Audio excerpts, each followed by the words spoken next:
Okay, we're going to switch to physical product models now. So I want to take you through two. These are both real companies. Little Sidekick is a company that sells a product for children, and it's started by a mom in Polk City, Iowa. It's a physical product. It's a mass market product. She's found in several thousand Walmarts in the United States, along with international shipments both to Asia and the EU.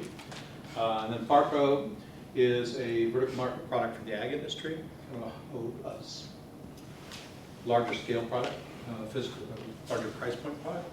Again, all information is provided as fictional, and I do have these people's permission to put their name up here. Just so you know. I got asked that one day. No, they really said it's okay. So Little Sidekick. Little Sidekick is one of the simplest products.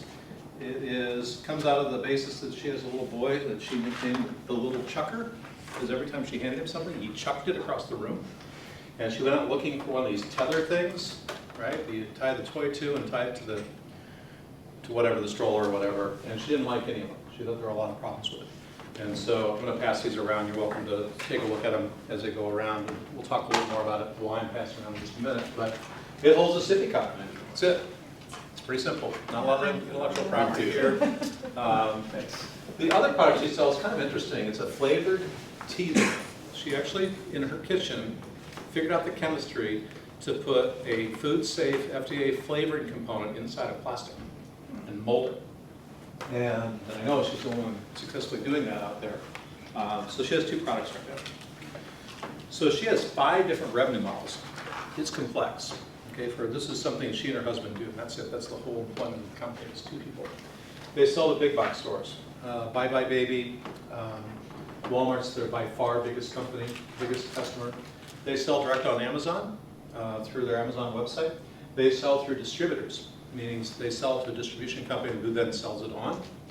They sell in the international space, mostly in Asia. And they actually still sell from their own website. You can still go to their website and buy. Last I knew, they still have that set up.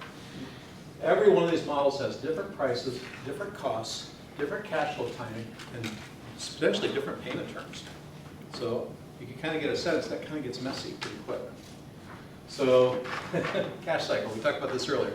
You can imagine that she's got to watch cash because she has to buy all this product, have it created, and ship it off and wait for it to get sold, or at least get the company to pay for it that bought it.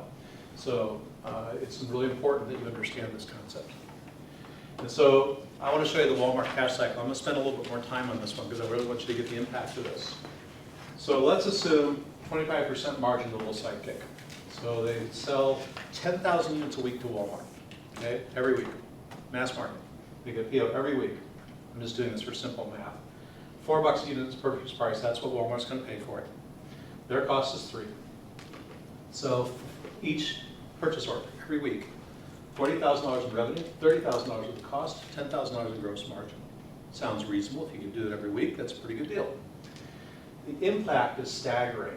So each week, starting 30 days later, they owe $30K to the manufacturer.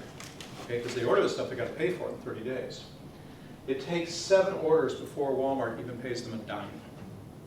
So just to start, they need $230,000 in cash just to support Walmart. So getting the big box store to say yes to your product can have an impact, and it can be hard. It's a great problem to have. But let me tell you, with no time in the market, no bank lined up to lend them money. All right, it's just not going to happen. In fact, her angel investors had to step up and add a little cash to the deal for a while to get over the hump. So here's the Walmart cash cycle. They place an order. She gets the order. The next day, she orders it from the manufacturer. She doesn't stock a lot of product. She stocks a little, but not a Walmart order. She gets her product in about 30 days. And for quite a while, she had to pay her manufacturer when she got the product. So the manufacturer was suspicious of the startup. Oh, are you going to be there tomorrow? Do you have a lot of money? Well, no, I don't have a lot of money. Well, then you're going to pay me when you pick up your product. Some manufacturers say pay it when you order the product. Not uncommon. Ships the order off the next day. Walmart receives the order, day 37, day 38. 67 days later, they pay the bill. Pretty common in retail. 60 to 90 days is very common payment terms. In the oilfield services, it's 90 to 120 days. I talked to a lady that has a company here in town that works with oilfield services, 90 to 120 days. That's when they pay. And if you don't like it, don't do business with them. You can argue with them until you're blue in the face, it won't matter. So this is where it gets kind of ugly. So down here in the cash flow, I always start with $10,000 in the bank. By March, we're down $230,000. We're negative $230,000. We don't get back to having $10,000 in the bank until September. Now after that, we start doing pretty good. It starts to go back up. And if you keep that going for a long, long time, that's pretty good business. But just understand that it takes a tremendous amount of cash to get there. And her sales, literally 1.76 million in top line sales, and at the end of the year, she's got 130 grand in the bank. So it's a big impact when you're doing this. So let's look at Amazon. 50% margin to Little Sidekick. She's selling for retail. Now in this case, we're showing a $5 per unit cost. The reason I'm doing this is because she's not ordering the volume. Her price on her products are based on how many units she orders. If she's ordering 10,000 at a time, the manufacturer will give her a better price than if she's ordering 100 at a time. And in the model that I'm going to show you in a little bit, you can actually set minimum order quantities, because a lot of manufacturers will not let you order one of something, or 10, or even 100. They may have minimums of 1,000, right? They may have a minimum of small parts of 10,000. So you have to juggle all of that as part of the figuring it out. In this case, I said the minimum order is 100, and 100 units, it's $5 a unit. Retail price on Amazon is $9.99.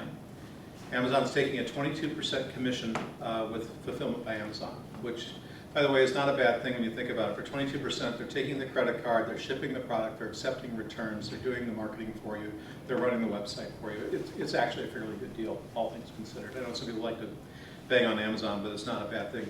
I haven't seen a startup that can do all those things for 22% at those kinds of prices. They just can't. Christina's in the background going, no, they can't. It's true, you can't do it. Here's the other thing, Amazon pays you every 14 days. Every 14 days they transfer money to your bank account.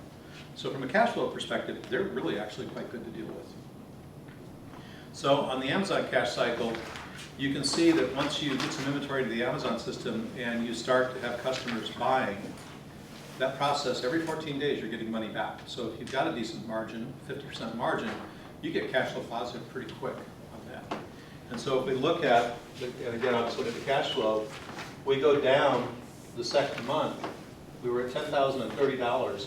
We went down to $9,500, came right back to $97, $99, and now we're ahead. So it's very quickly that the cash flow came back to positive for the Amazon business. Doesn't mean Amazon's the right place to sell, it just means that Amazon presents a model where you can sell and get a cash flow return fairly quickly. International sales, 40% margin, it's a lower margin business, minimum order of 1,000 per unit price. The retail price, the price of the distributors to the international customer is $750 per unit, cost is $450.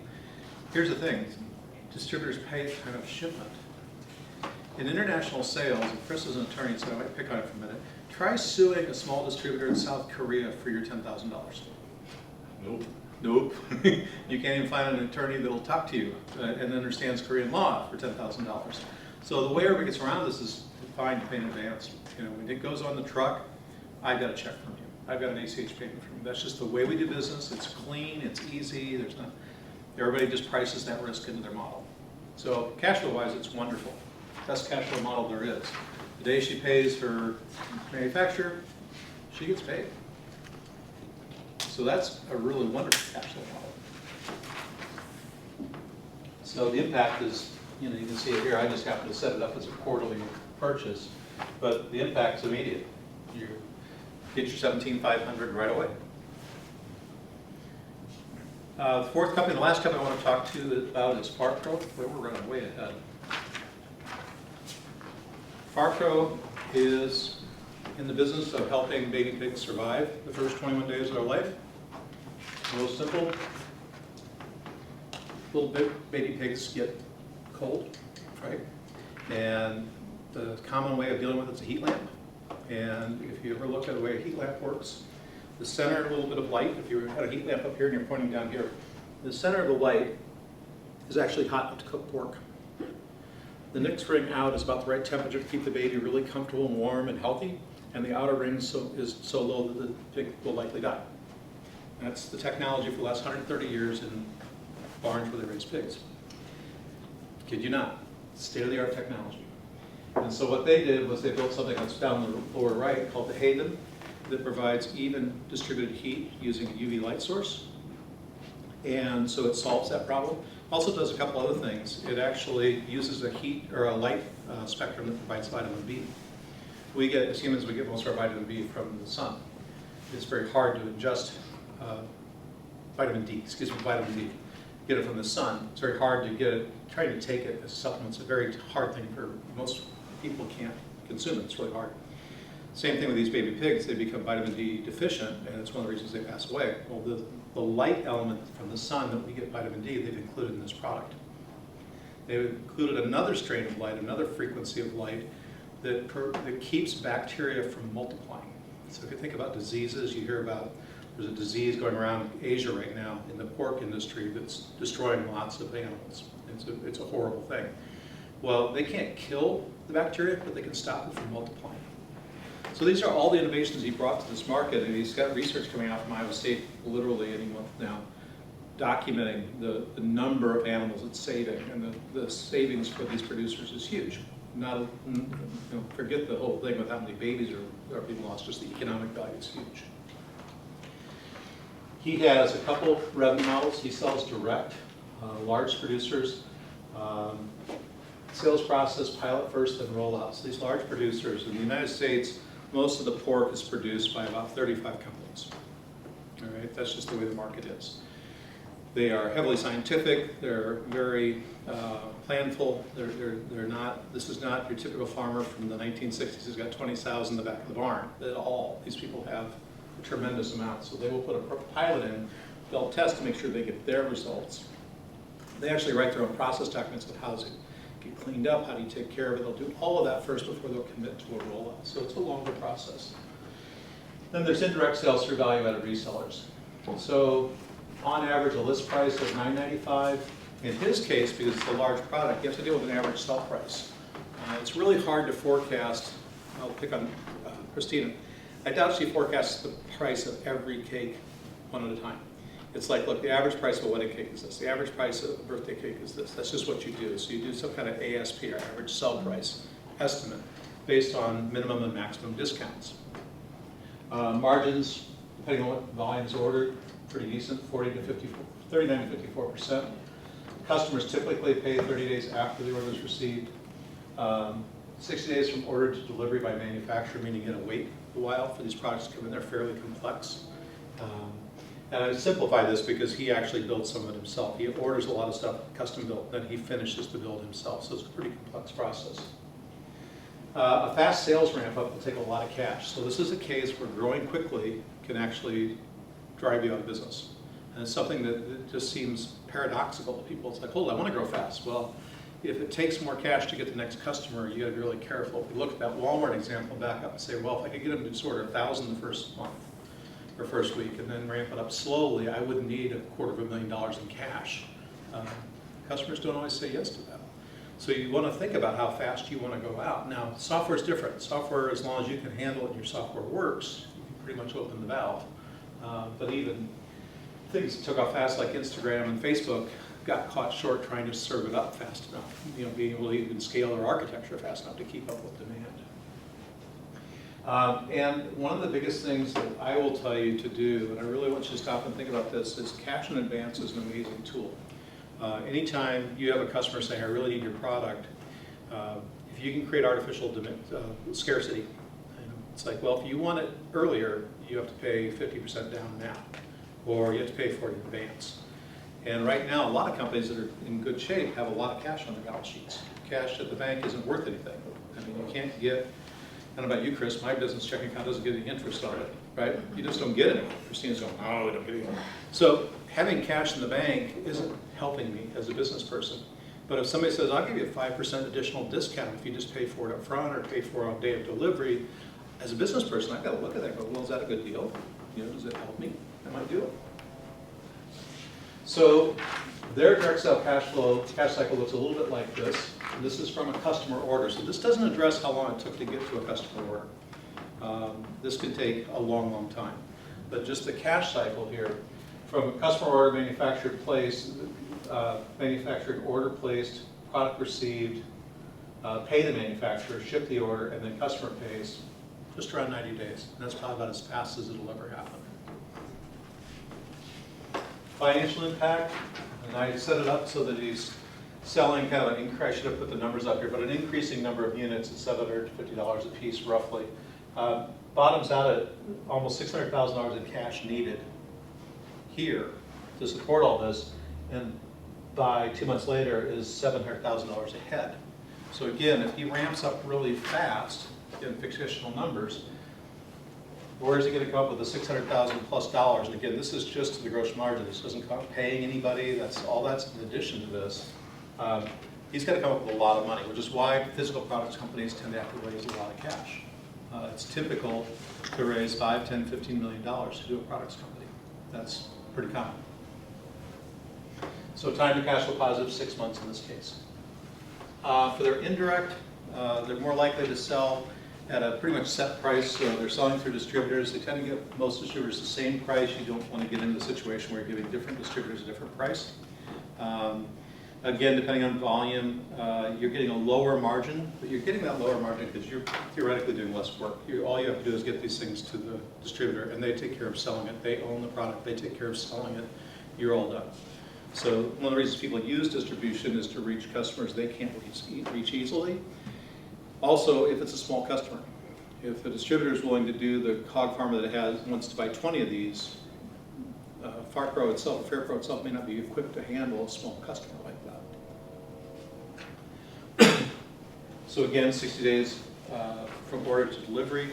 A very fast sales ramp can also take a lot of cash in this case. Sales cycles or cash cycles a little shorter because the distributor's having to pay you when they get them.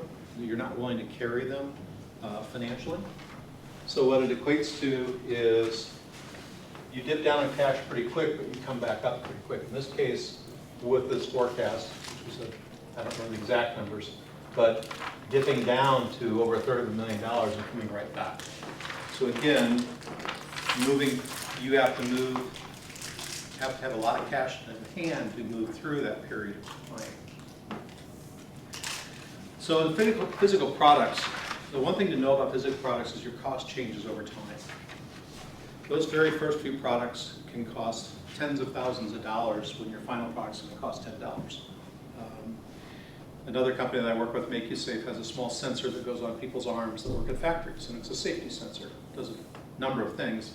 But the very first ones were $10,000, $15,000 a piece, and at some point they'll be down to $20, $30 a piece. But it's manufactured in Malaysia, it's got heavy tooling, there's lots of componentry, so those prototypes, those early models can cost a tremendous amount. There's a lot of different stages of product development. I've simplified it to basically 5 on physical product, and it actually is not that different when you're looking at a software product, but usually a prototype, something to test out the concept. Building the product and then testing it, so getting an actual tested product out. Hey, it works, it does everything we say we're going to do. Certification, almost every physical product has to be certified. So UL is Underwriters Lab here in the United States, CSA is the Canadian equivalent, the EU mark for European Union. Most of the Asian countries accept US UL standards or EU standards. So there's not too many Asian countries that require a separate one. But every one of those is a different certification. So that's all part of the process. Selling and then scaling. And this is where the danger lies and the benefit lies, is you may say, I really want to get that scale rate. I want to plan and build towards scaling up. You really need to be optimizing for the selling phase because it takes a lot more money to get to that high volume. Well, if I only bought 10,000 at a time, I'd have this really low price. A good investor will never want you to do that. They want you to get to that level of selling. Even if you're losing money on every unit, it's kind of okay. Because if you're proving the market can grow, you're using less cash. So if you're buying 10,000 units to get a $10 price, and you can buy 100 units and get a $20 price, 100 times 20 is only $2,000. 10,000 units times $10 is $100,000. That's a lot of cash to be laying out. You're better off to buy a small volume, even again, if you're going to sell it at a loss to begin with, to prove you can sell it, to prove people want it. Once you've proven it, then you can buy more. Then you can scale up your orders. As people buy more, you can scale up, buy bigger volumes, bring your unit cost down to where it's below the cost of selling. So I think a lot of people say, well, I actually have to get to the lowest price possible. And usually what they end up with is a tremendous amount of inventory they can't sell. And oftentimes it's because they found a problem once they got the product out in the field. And now they got to scrap all of it, or they've got to rework it all. And that's even more expensive. So you want to be very careful about chasing the physical product costs. So cash flow modeling for complex products, lots of pieces and parts put together, is pretty complex. And what you get into is, if somebody says, I need 500 units, you can't buy 500 of everything, without spending a lot of money. Simple things like screws. Go out to Home Depot or one of the hardware stores, screws might cost you 30 cents a piece, $1 a piece if you're buying 5 or 10. Go on a wholesale site, buy them 1,000 or 10,000 at a time, they might cost 2 cents a piece or 1. So obviously you just go ahead and buy 1,000 for $25 in this case, put on the shelf and use them as you go. All right? Whereas some of the other products, pieces of your product may be $100 light assemblies where you're only buying what you need. So it gets pretty complex to do the cash flow modeling for products. And if you get into the product business in a big way where you're actually doing the manufacturing, you're doing the ordering, this is a whole person function to begin with, one full-time person to keep track of all this stuff. It's hard to do. And you get into larger hardware companies that have whole procurement departments that do this. So even on a product that only has 10 or 15 pieces, it can get complex pretty quick. So you need to be thoughtful in the way you forecast how much cash you need.